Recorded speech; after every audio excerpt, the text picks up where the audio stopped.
Good morning to all the students of DLED first year 2022 of Chanakya College of Education, Bettiya.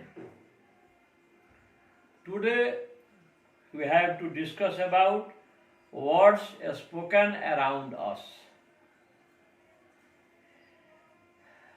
बहुत सारे ऐसे words हैं जो हम अपने डेली लाइफ में यूज करते हैं. There are many words which we unwillingly or willingly use in our daily life, such as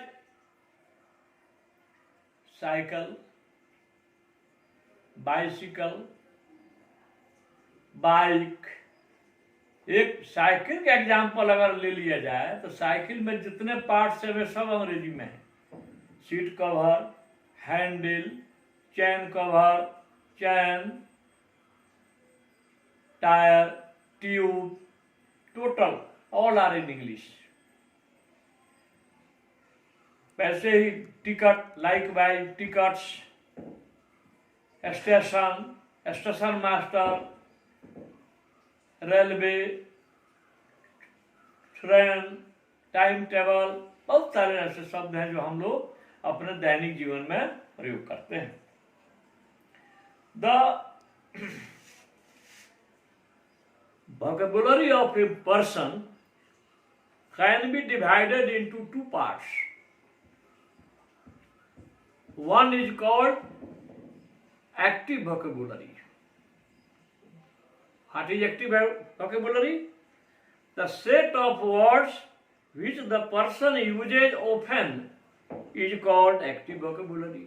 ऐसे शब्द जिनका प्रयोग कोई व्यक्ति बार बार करता है अपने जीवन में, उसको एक्टिव वोकेबुलरी कहते हैं.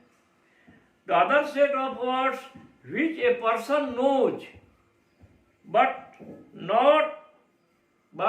does not often use is called passive vocabulary. एक दूसरा सेट है जिसका अर्थ एक व्यक्ति जानता है लेकिन वो अपने दैनिक जीवन में उसका प्रयोग नहीं करता है. तो इस प्रकार दो प्रकार का ये शब्द हुए. There are two kinds of words, there are two kinds of vocabulary. One is called active vocabulary and the other one is called passive vocabulary. Active vocabulary is one which a person knows and uses often in his daily life.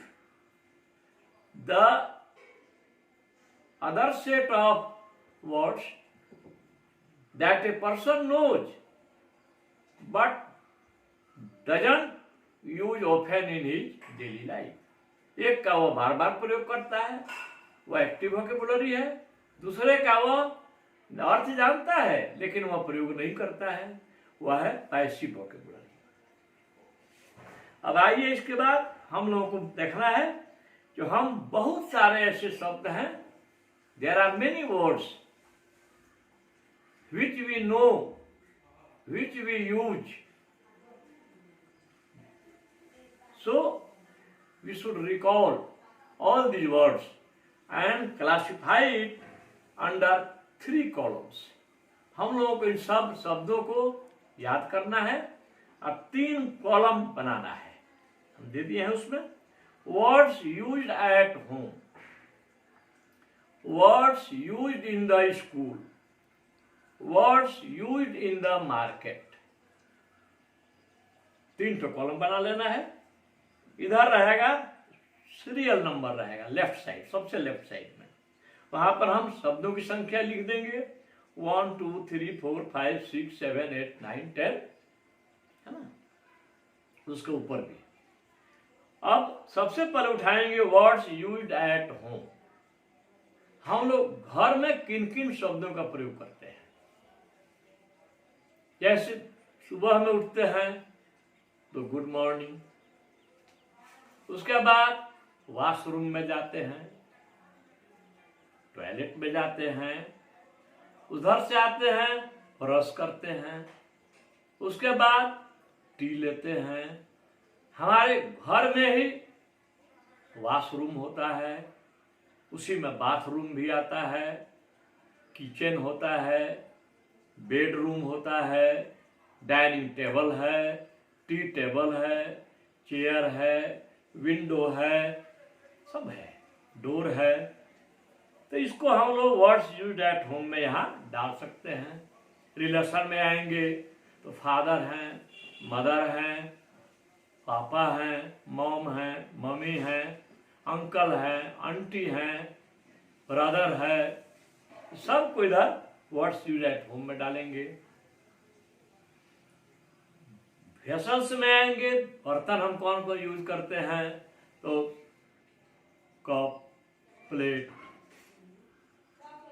Vessel, सबका glass, जग, ये सबका यहाँ पर लिख देंगे words used at home. इसमें TV वगैरह भी आता है, रेडियो का तो यूज लोग कम कर रहा है। तो घर में हम किन किन अंग्रेजी शब्दों का प्रयोग करते हैं, इसको लिख देना है वर्ड्स यूज्ड एट होम। अब है words used in the school. हम स्कूल में किन किन शब्दों का प्रयोग करते हैं, तो पहले तो स्कूल ही हो जाएगा, उसके बाद हो जाएगा पियन हो जाएगा, टीचर हो जाएगा, क्लर्क हो जाएगा, प्रिंसिपल होंगे, बेंच, डेस्क, टेबल, चेयर, सब होता है। इस सब को लिख देंगे words used in the school. इसमें बुक्स भी होगा, नोटबुक्स या एक्सरसाइज बुक्स भी होगा, इस सब को इसके अंदर लिख देना है। अब आइए words used in the market. अब मार्केट में हम किन किन शब्दों का प्रयोग करते हैं, तो वेजिटेबल्स। अब वेजिटेबल्स में जितना है, ब्रिंजल है, ओनियन है, टोमेटो है, पंपकिन है, गोर्ड है, जितनी सब्जियां हैं सबको लिख देंगे।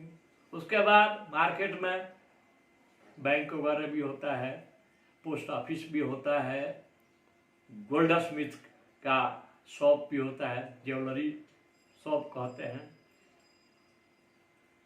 कपड़े का दुकान भी होता है ना, गारमेंट्स वगैरह भी होते हैं। उस सबको इसमें words used in the market में लिखेंगे। एक एक्टिविटी और हम लोग देख लेंगे। Think of a word, for example से न्यूज पेपर।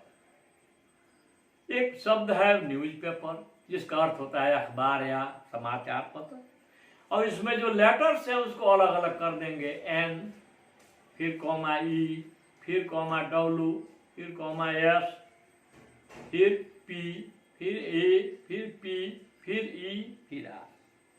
अब जो है इन सारे शब्दों से हम इसमें टोटल 9 लेटर्स हैं। There are 9 letters in the word newspaper.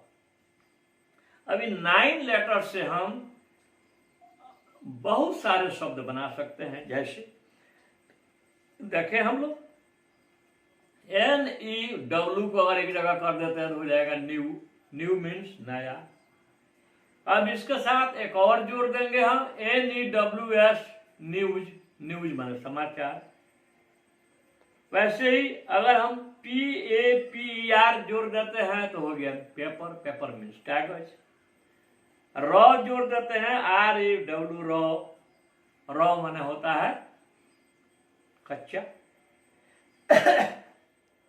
Spain जोड़ देते हैं तो स्पेन का अर्थ आप जानते हैं। सी जोड़ देते हैं, SEE बना देते हैं, सी माने देखना। तो इस प्रकार से हम बहुत सारे शब्द, एक ही शब्द के अनेक लेटर्स को अलग अलग करके उससे अलग अलग शब्द बना सकते हैं। तो यह प्रश्न आप लोगों को आता है, distinguish between active vocabulary and passive vocabulary, पहला प्रश्न। दूसरा आएगा right at least 10 words used at home, in the school and in the market. अब सब का ऐसे ही कॉलम बनाकर जो दिया गया है 3 कॉलम बनाकर 1 2 3 4 5 6 7 8 9 10 जो आएगा 1 से 10 तक उस सब को उसमें एट होम वाला में भी लिख देंगे, यूज्ड इन द स्कूल में जो प्रयोग करते हैं उसको लिख देंगे, मार्केट में मार्केट वाला लिख देंगे, आपका क्वेश्चन पूरा हो जाएगा, है ना। एक चीज का ध्यान रखेंगे कि एक्टिव वोकेबुलरी से जो है पैसिव वोकेबुलरी का जो एरिया होता है वह बड़ा होता है, bigger. The range of passive vocabulary is bigger than active vocabulary. अब आएंगे हम लोग, आता है content words and functional words में क्या अंतर है। Content words and functional word, कुछ एग्जाम्पल ऊपर दिए हुए हैं। The book is on the table, the boy is sitting under the tree, the children are playing in the playground, my daughter wants to wear blue jeans all the time and doesn't wear the frock। ये कुछ examples दिए हुए हैं, कुछ sentences हैं, और इसमें थोड़ा विचार करना है कि इसमें कौन कंटेंट वर्ड्स है और कौन फंक्शनल वर्ड्स है। अब पहले हम देखेंगे कि कुछ शब्द नाउन है, जैसे फर्स्ट में आप देखेंगे द बुक में जो है बुक नाउन है, इधर उसी में टेबल भी नाउन है, उधर फिर दूसरे में बॉय भी नाउन है और ट्री भी नाउन है, ट्री। चिल्ड्रन भी नाउन है, अब प्ले ग्राउंड भी नाउन है, डॉटर भी नाउन है, ब्लू जीन्स भी नाउन है, अब फ्रॉक भी नाउन है। ये सब नाउन जितने हैं इनको हम कहते हैं content words. In these sentences, the underlined words such as book, table, boy, tree, children, playground, daughter, blue, wear, jeans have a meaning even when seen without any context। यदि इनका कहीं प्रयोग नहीं भी किया जाए तो अभी ये जो है इनका अर्थ है। These words, if you observe carefully, are nouns, adjectives, verbs, etc. ये सब क्या है? नाउन है, एडजेक्टिव है, वर्ब है। एडजेक्टिव कौन हो जाएगा इसमें? तो जो ब्लू शब्द है वह हो जाएगा। अब वर्ब कौन है? तो सिटिंग है, प्लेइंग है, सब वर्ब है। तो these are called content words which have meaning even in isolation। जिनका प्रयोग नहीं भी किया जाता है तो अभी उनका अर्थ है, यानी nouns, adjectives, verbs are called content words. अब आ जाइए फंक्शनल वर्ड्स। आप देख रहे हैं वहां पर है on, in, the, is, need some context to understand their meaning. इनमें कुछ प्रसंग की जरूरत होती है इनका अर्थ जानने के लिए। These words are called structural और फंक्शनल वर्ड्स। इनको कहते हैं स्ट्रक्चरल या फंक्शनल वर्ड्स, अर्थात इसमें जितना आर्टिकल्स है, प्रीपोजिशंस है, ये सब जो है फंक्शनल या कंटेंट वर्ड्स कहलाते हैं। परीक्षा में आता है कंटेंट वर्ड और फंक्शनल वर्ड्स में क्या अंतर है। Thank you.